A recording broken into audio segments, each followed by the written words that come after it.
sur la détermination de la France. Merci beaucoup. Merci beaucoup, Monsieur le Président, cher Emmanuel. Merci d'abord pour l'accueil qui me rend un peu jaloux parce que à Kinshasa, on n'avait pas fait pareil. Là, je crois que la France nous a battus. Donc, nous avons une revanche à prendre. Et donc, vous êtes cordialement à nouveau invité en République démocratique du Congo, cher ami. Merci également. Je crois que le Président a tout dit. Je ne vais pas revenir sur les détails de nos discussions. Mais ce qui a le plus retenu mon attention, c'est l'engagement encore plus grand de la France aux côtés du peuple congolais, surtout dans ce que nous subissons comme guerre injuste qui nous est imposée par le Rwanda, qui soutient le M23. Et je pense qu'avec les discussions qu'on a eues aujourd'hui, une lueur d'espoir pointe à l'horizon. On peut compter, je peux le dire, c'est un risque que je prends, mais je l'assume. On peut dire qu'on peut compter sur la France qui sera à nos côtés pour trouver cette paix. Parce que de la paix dépendra maintenant beaucoup d'autres choses, notamment le développement par l'investissement des opérateurs économiques français dans tout ce qu'il y a comme opportunité à saisir en République démocratique du Congo. Ici, on a parlé des minerais critiques, mais on a également parlé des infrastructures, et principalement du grand projet d'Inga, ce projet qui me tient à cœur et qui a beaucoup d'intérêt manifesté en ce moment. Et la France veut être aux premières loges pour nous accompagner dans la réalisation de ce projet. Et je crois que nous avons eu une très très belle discussion. Et moi, de mon côté, je peux dire j'ai eu un excellent séjour. Avant de rencontrer le président Macron, j'ai rencontré plusieurs représentants de la classe politique française, des institutions françaises, et ça s'est très très bien passé au Sénat, à l'Assemblée nationale, et ce matin au ministère de la Défense. Je repars très satisfait et très optimiste quant à l'avenir des relations franco-congolaises. Que vivent d'ailleurs ces relations franco-congolaises. Monsieur le Président, encore une fois, merci.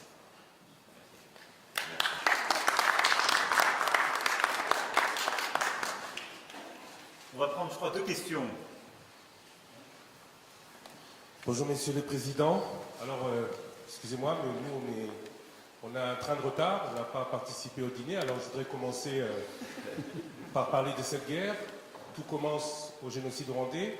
La France a beaucoup à se reprocher. Le président Macron l'a dit et redit. Ce serait peut-être l'occasion de lever ou de déclassifier les documents toujours secrets pour savoir ce que l'on a exactement à se reprocher. Alors aujourd'hui, la guerre continue et des sanctions sont demandées par la République démocratique du Congo. Ma première question, c'est est-ce que cela a toujours été ou est toujours à l'ordre du jour? Je vous avais déjà posé la question l'année dernière, ici. Ça, c'est pour le président Macron. J'ai une question pour le président Tshisekedi. Le président Sarkozy, c'était il y a beaucoup plus longtemps, avait parlé d'exploitation commune des ressources de la sous-région. Jusqu'où n'irez-vous pas pour obtenir la paix? Est-ce que avoir cette paix, pour vous, aura aussi le prix de concession demandé par d'autres pays, et particulièrement le Rwanda? Je vous remercie. Sur les sujets, merci beaucoup pour votre question, sur les sujets mémoriels que vous avez évoqués. Sur les sujets mémoriels que vous avez évoqués, je veux ici être très clair. Il y a un exercice inédit, pas simplement de transparence, mais scientifique qui a été conduit à ma demande.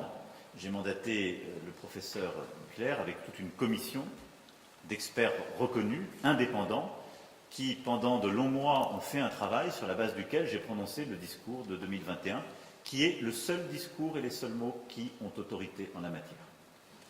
Il y a ensuite un travail historique et historiographique qui se poursuit, et tout a été mis à disposition avec un dialogue et d'ailleurs même un changement de nos règles à la lumière de ces demandes. Donc je vous renvoie là aux travaux de la commission Duclerc, à mon discours de mai 2021 sur ce sujet. Maintenant, je parle d'avenir. Sur la situation, notre volonté, c'est de la régler d'un point de vue militaire, sécuritaire et d'un point de vue politique, car tout se tient. Et vous avez raison, la situation que connaît l'Est de la RDC étant enquistée au fond depuis 3 décennies. Et certains ont pris des habitudes, il faut bien le dire. Et elle suppose d'avoir une réponse à l'égard de tous les groupes armés. C'est pourquoi je vais ici être très clair, puisque vous m'interrogez de manière générique sur la question des sanctions. La France, d'abord, a condamné publiquement les agissements rwandais à l'est de la RDC, et ce, à plusieurs reprises depuis la fin 2022. Nous avons aussi pris des sanctions. Au niveau européen, c'est parce que la France a plaidé, justement, pour le renforcement du régime en vigueur en décembre 2022, que des mesures restrictives individuelles inédites ont été prises, 6 mois plus tard, à l'encontre des groupes armés congolais M23 et FDLR, et d'un officier rwandais impliqué sur le terrain, au Nord Kivu. Nous continuerons à explorer cette voie à chaque fois qu'elle sera nécessaire. On a d'ailleurs parlé très précisément avec le président de ce sujet. Pour le moment, nous considérons que, d'abord, on continuera à apporter des sanctions comme ça individuelles et ciblées en fonction des évolutions sur le terrain. Notre priorité, elle est à l'action DDR à l'égard de tous les groupes armés, réimplication des forces régionales onusiennes reconnues et acceptées par la RDC sur son sol, et avec un travail et des engagements que nous demandons au Rwanda.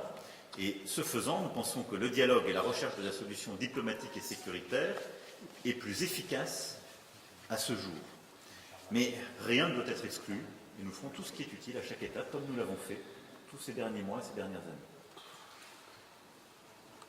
Oui. Ce qu'avait dit le président Sarkozy il y a quelques années était peut-être sujet à débat en ce moment-là. Mais je pense que beaucoup d'eau a coulé sous les ponts depuis lors.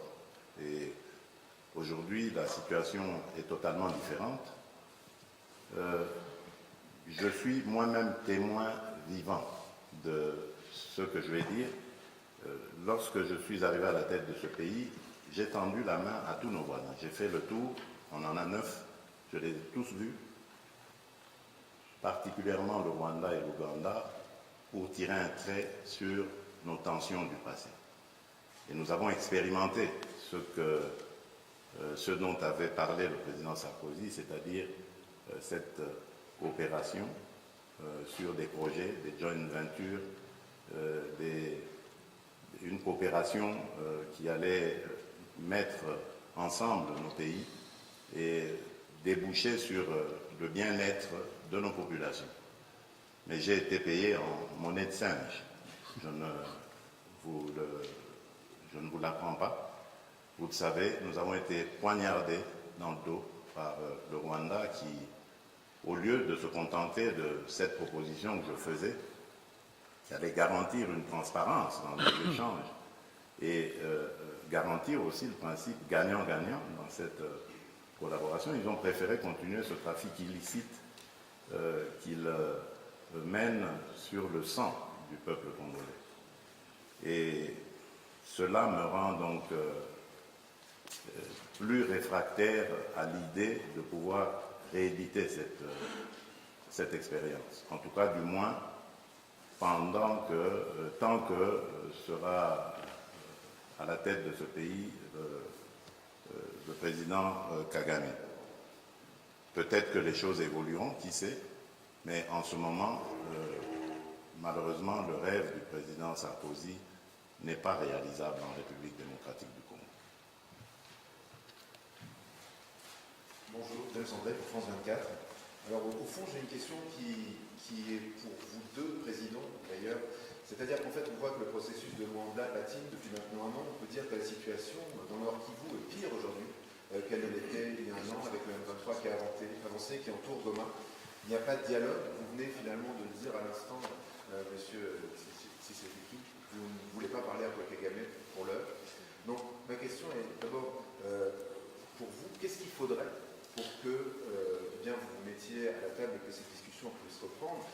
Et, Monsieur le Président Macron, je voudrais savoir si vous pensez aujourd'hui que la France, qui est engagée à la fois au Rwanda, on le sait, fortes relations diplomatiques et militaires, et avec la RDC, peut encore, on va dire, peser sur ce processus qui, on le voit, se porte très mal. Il y avait eu, avant cela, le processus de Nairobi, qui lui aussi s'était terminé en échec.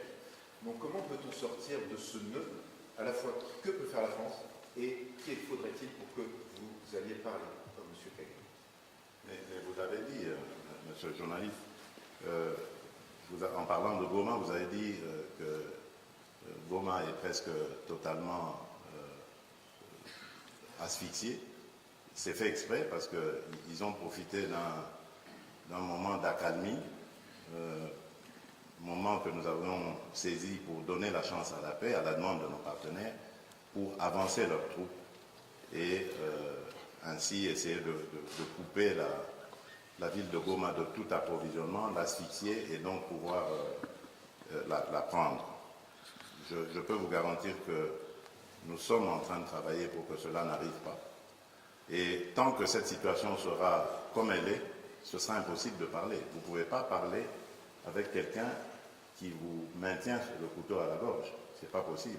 Donc, vous avez compris, pour avoir l'éventualité ou la possibilité de discussion, il faut que la situation évolue. C'est-à-dire, il faut que l'armée rwandaise, qui actuellement se trouve sur le sol de mon pays, et non le M23, parce que le M23, c'est une coquille vide que le Rwanda brandit, il faut que l'armée rwandaise ait quitté le sol congolais. Alors, à ce moment-là, oui, ce sera possible de discuter, mais discuter pour désormais s'entendre sur le fait que le Rwanda n'a plus rien à venir faire en République démocratique du Congo au niveau militaire. D'abord, je voudrais défendre quand même le travail qui est fait par l'Angola et son président, parce que je peux toujours critiquer les processus, mais enfin, il a le mérite d'exister et il n'y a pas beaucoup de concurrents. Donc l'engagement du président Lourenço est une chance pour la sous-région et je crois vraiment pouvoir le dire pour la RDC aussi. Et il le fait avec beaucoup d'engagement, de courage et de ténacité. Et donc nous soutenons ces efforts et nous nous coordonnons très étroitement avec ce qui est fait par le président Lourenço. Ensuite, la priorité aujourd'hui, ça a été dit, c'est un processus de désarmement et de sortie du territoire des groupes armés qui n'ont rien à y faire. Alors désarmement et encadrement, si je puis m'exprimer ainsi, des FDLR, d'une part, et retrait des forces rwandaises qui sont sur le sol congolais.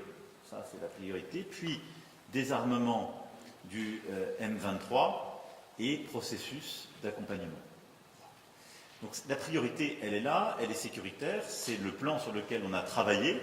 Et donc, pour moi, c'est véritablement ces premiers pas, maintenant, qui doivent être mis en œuvre dans un dialogue que nous allons essayer d'accompagner. Le rôle de la France est d'abord d'avoir une voix claire sur la question de la souveraineté territoriale en Afrique. Et je pense que c'est très attendu sur le continent et c'est très attendu pour la crédibilité même de notre action. Je l'ai dit, il n'y a pas de double standard. Et donc on ne peut pas dire chaque jour que la souveraineté territoriale en Europe justifie des efforts massifs et notre soutien à l'Ukraine, mais que la souveraineté territoriale de la RDC, ce serait une question secondaire. Non. Donc ça, on y tient. La deuxième chose, c'est parce que nous parlons à toutes les parties, c'est d'essayer d'aider cette médiation. Et comme nous l'avons fait aujourd'hui, je remercie encore une fois le Président qui a pris des engagements clairs sur les FDLR, qui suppose un engagement aussi très fort de la communauté internationale et des forces onusiennes, mais son poids politique est important pour ce processus. Il a du coup de la valeur vis-à-vis des Rwandais que je me fais fort de convaincre d'un retrait en parallèle de leurs forces qui n'ont rien à faire sur le sol congolais. Et si on arrive à réenclencher un tel processus, la confiance se crée. Je suis très prudent, parce que vous avez raison de rappeler que les derniers mois ont plutôt été vers un accroissement des tensions. Mais il nous faut réengager. Le rôle de la France est celui-là, c'est de le faire avec beaucoup de transparence, avec la défense de nos principes, des équilibres de la sous-région, et de le faire en lien très étroit avec les médiations régionales. Donc nous allons continuer de nous engager de bonne foi sur des principes très clairement établis dont nous avons parlé ensemble et que je vous ai exposé dans la plus grande transparence. Je pense qu'on peut y arriver, je dirais même que nous devons y arriver. La réalité, c'est celle que votre confrère évoquait juste avant, c'est que nous parlons là d'une situation qui, depuis 3 décennies, s'est installée. Et donc, nous avons raison de nous y attacher collectivement, mais ça va supposer beaucoup de courage de tout le monde et un réengagement massif à tous égards. C'est aussi pour ça que tout ce qui est fait pour reformer, recréer l'unité des forces armées en RDC et reprendre la totalité de la souveraineté du territoire est très important côté Mongolie. Merci beaucoup. Merci mesdames et messieurs et merci à nouveau au président.